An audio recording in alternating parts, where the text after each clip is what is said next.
1 घंटा लेट पहुंच रही है फैसलाबाद में 41 अप कराकोरम एक्सप्रेस, कराची और लाहौर के दरमियान चलने वाली ट्रेन।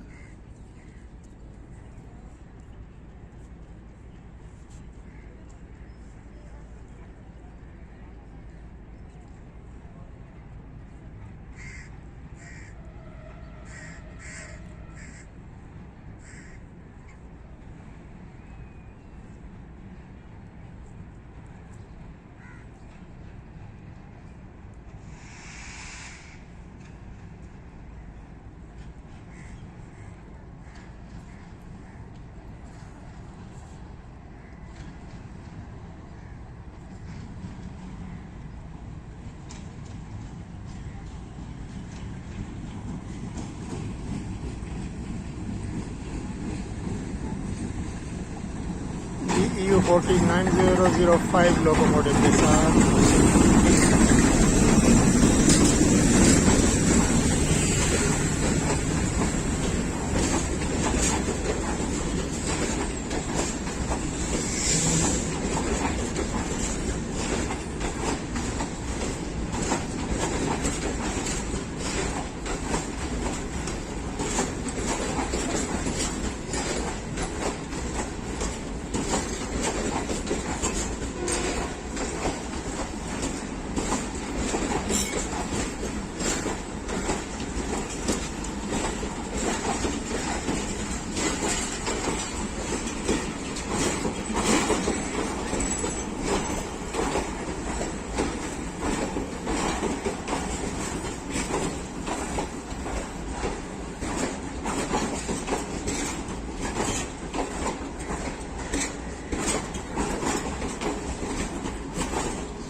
दोस्तों वीडियो को लाइक कीजिए, शेयर कीजिए, कमेंट कीजिए और अगर अभी आपने चैनल सब्सक्राइब नहीं किया तो चैनल भी सब्सक्राइब कर लें।